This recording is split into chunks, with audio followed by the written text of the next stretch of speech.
नमस्कार दोस्तों, कैसे हैं आप लोग? उम्मीद करता हूँ आप सब बढ़िया होंगे।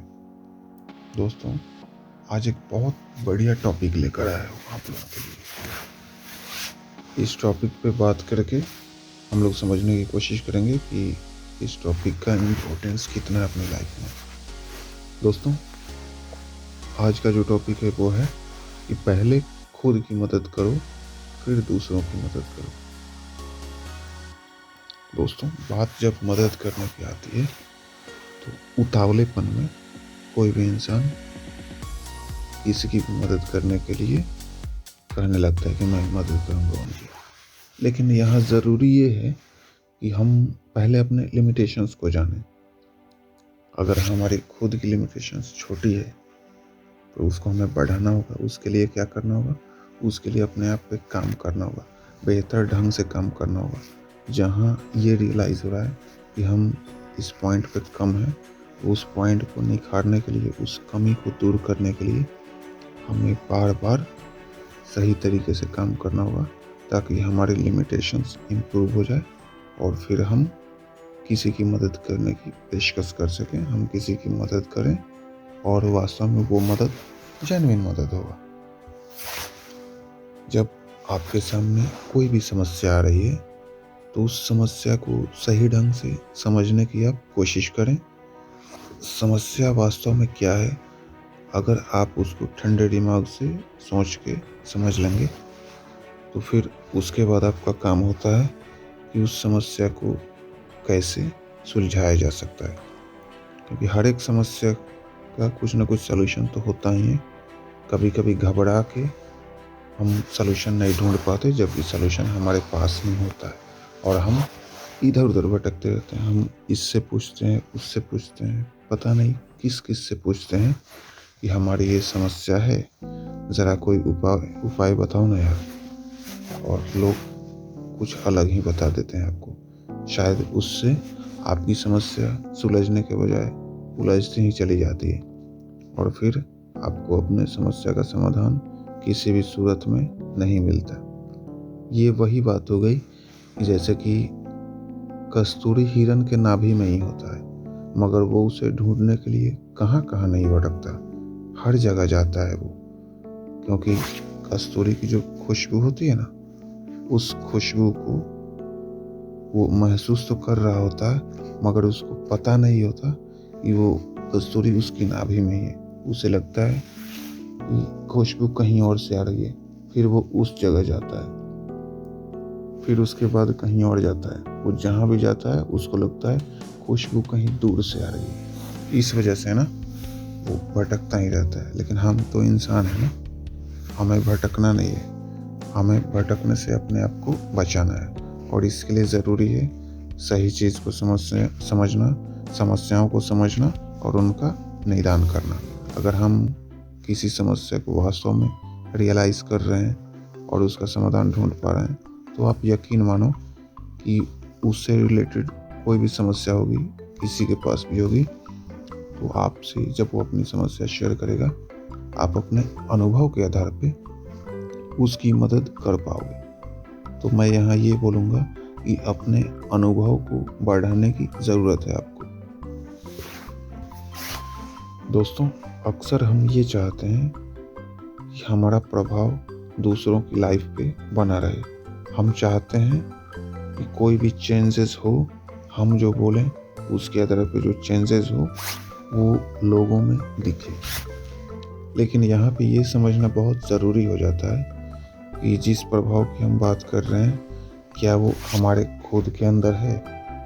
अगर हम खुद ही उस प्रभाव को महसूस नहीं कर पा रहे हैं ढंग से, तो आखिर किस आधार पे किसी और को समझा पाएंगे कि वो इम्पैक्ट क्या है जो हम देखना चाहते हैं किसी और पे। तो ज़रूरी है कि हम उस इम्पैक्ट को पहले खुद पे लागू करने की कोशिश करें। कहते हैं ना, आप भला तो जग भला। तो पहले आप खुद भले आदमी बन जाओ, आप खुद जेंटलमैन बन जाओ, आप खुद समझदार बन जाओ। जब आप समझदार बन जाओगे, जब आप चीज़ों को समझने लगोगे, जब आप उन चीज़ों को किसी और को बताओगे, तो उसका प्रभाव ये होगा कि लोग आपकी बातें मानने लगेंगे। क्योंकि सच और झूठ, सही और गलत, इसमें फ़र्क लगभग सबको मालूम रहता है, लेकिन समझाने का एक जो ढंग होता है ना किसी का, तो उस ढंग के आधार पे ये चीज़ें प्रभावी हो जाती हैं। अगर आपने फ़्लाइट में यात्रा की होगी तो आपको पता होगा कि फ़्लाइट टेक ऑफ होने से कुछ मिनट पहले फ़्लाइट अटेंडेंट के माध्यम से आपको एक ट्रेनिंग दी जाती है, जिसमें कि बताया जाता है कि अगर कोई इमरजेंसी आ जाए, कोई इमरजेंसी हो जाए और आपको ऐसा लगे कि हाइट पे फ़्लाइट जब काफ़ी हाइट पे चली गई तो सांस लेने में आपको तकलीफ़ हो रही है और बाकियों को भी तकलीफ़ हो रही है, तो सबसे पहले आपको अपना ऑक्सीजन मास्क पहन के अपनी प्रॉब्लम को दूर कर लेना है। उसके बाद अगर आपको दिखे बाकी यात्रियों को भी प्रॉब्लम है तो आप फिर उनकी मदद करने के लिए आगे आएँ और बेझिझक उनकी मदद करें। कभी ये नहीं बोला जाता कि फ़्लाइट में सांस लेने में प्रॉब्लम हो जाए तो अपना मास्क ना लगा के किसी और का मास्क लगा दें और अपना मास्क बाद में लगाएं। ऐसा करने से ना आपकी प्रॉब्लम सॉल्व होगी और ना सामने वाले की। तो ज़रूरी इस बात की है कि पहले मदद क्या चीज़ है, ये इसकी जांच पड़ताल हम खुद पे कर लें। अगर हमारी मदद खुद पे असरदार है तो वो मदद जब हम दूसरों पे भी करेंगे, दूसरों के लिए भी करेंगे, तो यकीन मानिए वो मदद असरदार ही होगी। जब आप खुद स्टेबल नहीं हैं तो भला आप दूसरों को कैसे स्टेबल बना सकते हैं।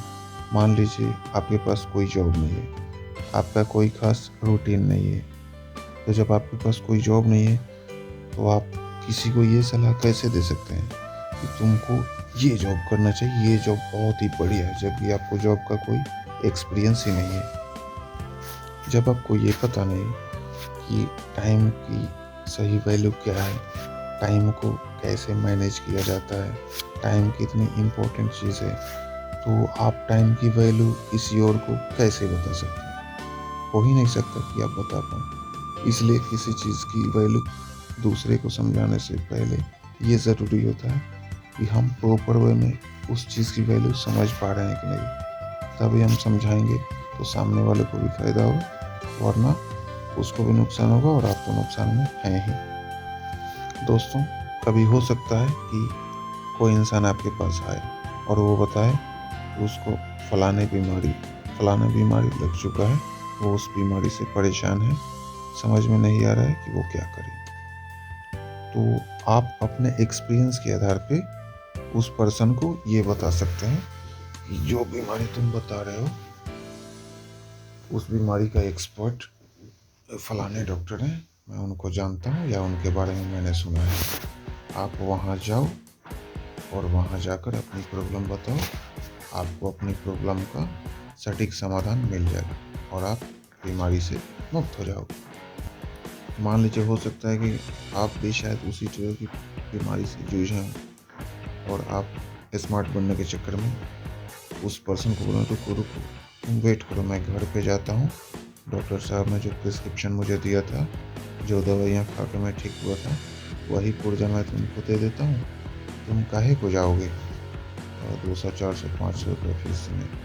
मुझे पता चल गया तुम्हारी बीमारी का इलाज वही होगा जो मेरी बीमारी का इलाज था। तो ये इसको बड़गलाना बोलते हैं, ये गलत चीज़ है, क्योंकि डॉक्टर को हर एक पॉइंट के हिसाब से प्रिस्क्रिप्शन को चेंज करना होता है या एडजस्ट करना होता है। तो ज़रूरी नहीं है कि आपको जो प्रॉब्लम हुई थी सेम वही प्रॉब्लम आपके दोस्त को हुई है, और जो बीमारी वो बता रहा है हुबहू वही प्रॉब्लम, ये आप और हम डिसाइड नहीं कर सकते, ये बीमारी का एक्सपर्ट यानी डॉक्टर ने डिसाइड कर सकता है।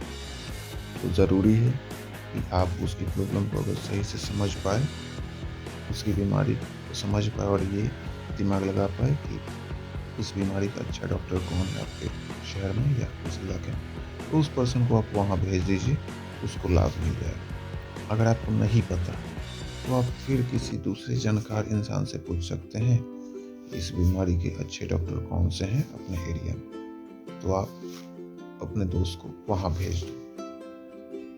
अगर लगता है उस एरिया में डॉक्टर नहीं है उस बीमारी के लिए अच्छे डॉक्टर, तो आप कहीं दूर भेज दो उनको, लेकिन पहले आप सटीक तौर पे पता कर लो कि उस बीमारी का सही इलाज वहाँ पे हो सकता है कि नहीं, कि जहाँ आप अपने दोस्त को भेज रहे हैं। ये नहीं कि ऐसे ही सिर्फ अपना नाम करने के लिए उसको भेज दिया और बेचारे की प्रॉब्लम सॉल्व नहीं हुई। दोस्तों, अभी जितने पॉइंट्स मैंने बताए उस पे मैंने इस बात पे जोर दिया कि पहले खुद की मदद करनी ज़रूरी है।